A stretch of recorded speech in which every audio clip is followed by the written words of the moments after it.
Assalamualaikum warahmatullahi wabarakatuh. Jumpa lagi dengan saya, Ikar Mustika Suara, di channel Opti Digital. Kali ini, saya akan membahas perbedaan antara Digital Trunking Repeater Tier 2 dan Tier 3. Mudah-mudahan penjelasan saya nanti bisa menambah wawasan bagi rekan-rekan pemain radio trunking ya. Oke, kita lanjut langsung ke display. Di sini saya punya topologi jaringan Digital Trunking Repeater Tier 2. Misalkan saya punya kebutuhan seperti ini ya. Misalkan saya punya kebutuhan di 6 lokasi ya, 6 site ya, atau di 6 kota gitu kan. Lalu kebutuhan saya tuh talk grupnya adalah 8 talk group. Nah, di sini saya akan desain komunikasi digital trunking repeater ya di tier 2 dengan misalkan kapasitas per site-nya adalah 2 repeater.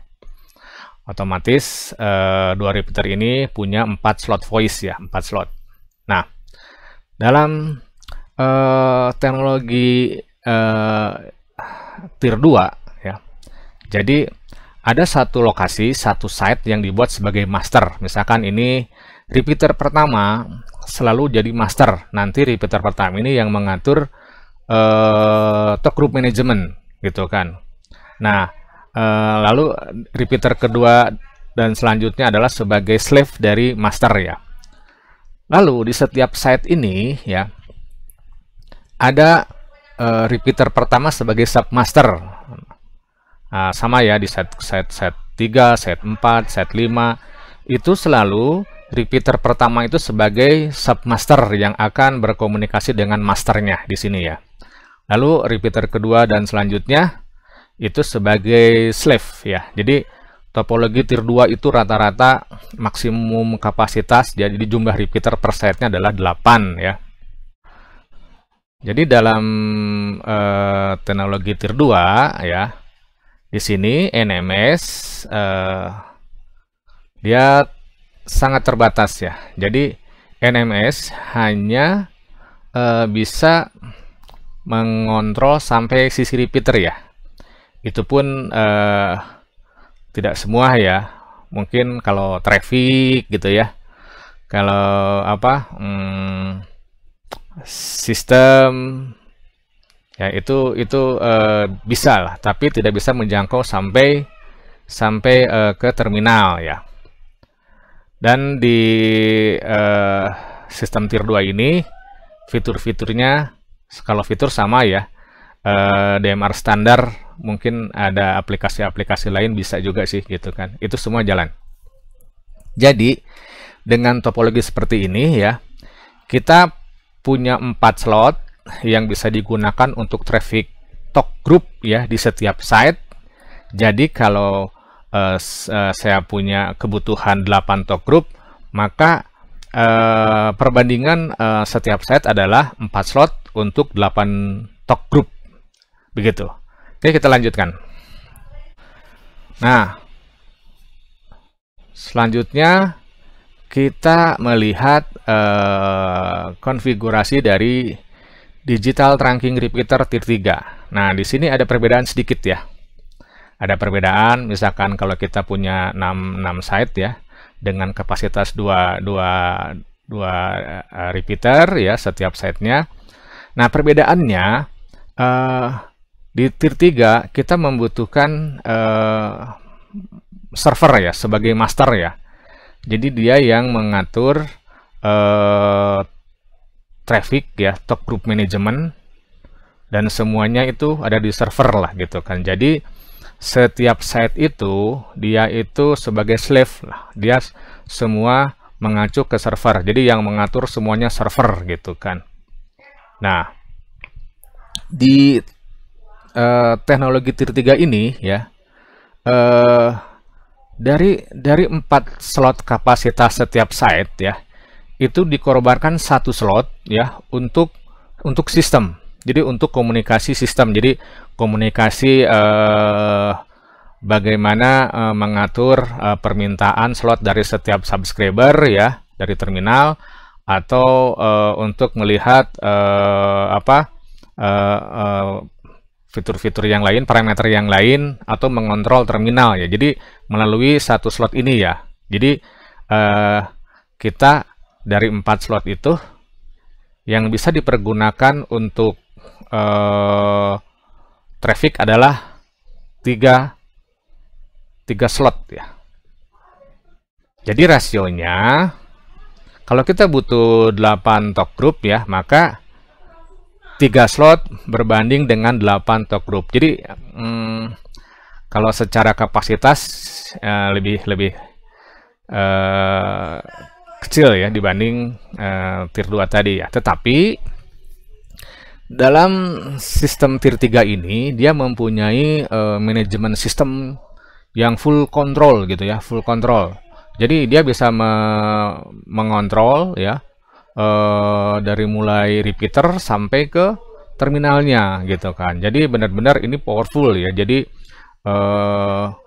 kita bisa mengatur ya, bahkan merubah parameter di setiap HT atau mematikannya, atau pokoknya ini sistemnya benar-benar full ya, seperti di sistem GSM ya.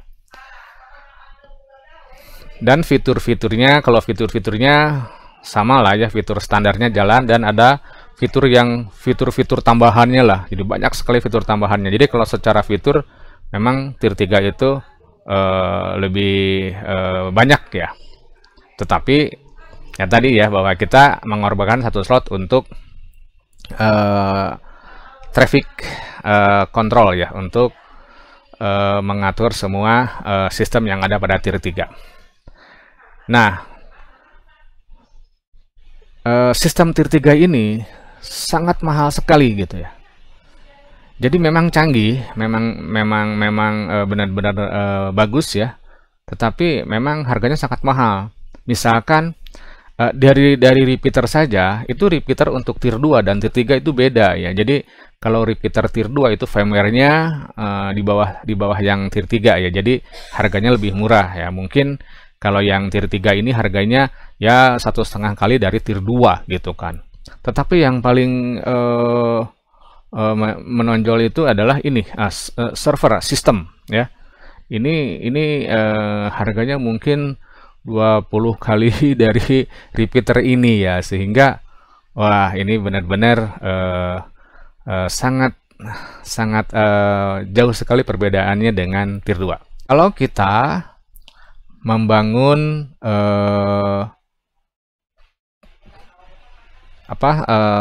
konfigurasi tier 2 dengan biaya tier 3, maka kita akan mendapatkan lebih banyak kapasitas. Misalkan kayak tadi ya, kita akan membangun 6 site ya, tetapi dengan biaya tier 3, sehingga kita akan mendapatkan 5 repeater per site ya. Artinya kita punya 10 slot yang bisa digunakan untuk traffic talk group. Jadi kita bisa create sekitar 30 talk group. Mungkin perbandingannya adalah 10 slot berbanding 30 talk group. Tetapi kalau tadi kita kebutuhannya hanya 8 talk group ya, maka satu slotnya kita bisa dibuat 1:1 ya. Berarti kalau dibuat 1:1 juga masih nyisa 2 ya. Jadi itulah perbedaan antara tier 2 dan tier 3. Jadi kalau di sisi sistem ya, memang cukup ini ya, powerful ya. Mungkin ini sangat cocok untuk operator ketika kita punya banyak node ya, punya banyak site, dan melayani jutaan subscriber ya. Itu mungkin akan kelihatan lebih efisien. Tetapi untuk konfigurasi yang sifatnya closed user group itu kelebihannya kurang begitu terasa ya. Kalau dalam teknologi ini ya, tier 2 dan tier 3 gitu kan, itu di sisi user itu tidak terasa apa ya, sesuatu yang sangat luar biasa. Jadi cara kita pakai sama ya, eh, lalu apa, fitur-fiturnya juga kurang lebih sama. Mungkin ada beda, ada perbedaan sedikit lah gitu kan. Tetapi biayanya sangat jauh gitu. Jadi ya ini sebetulnya apa ya, tergantung user ya. Jadi masih banyak user-user ya, industri yang punya standar menggunakan Tier 3 dalam sistem komunikasi radio digitalnya. Oke, saya kira cukup jelas ya tentang perbedaan digital trunking repeater Tier 2 dan Tier 3. Baik, saya cukupkan sekian ya. Mudah-mudahan bermanfaat ya. Dan terima kasih atas perhatiannya. Dan sampai jumpa di materi berikutnya.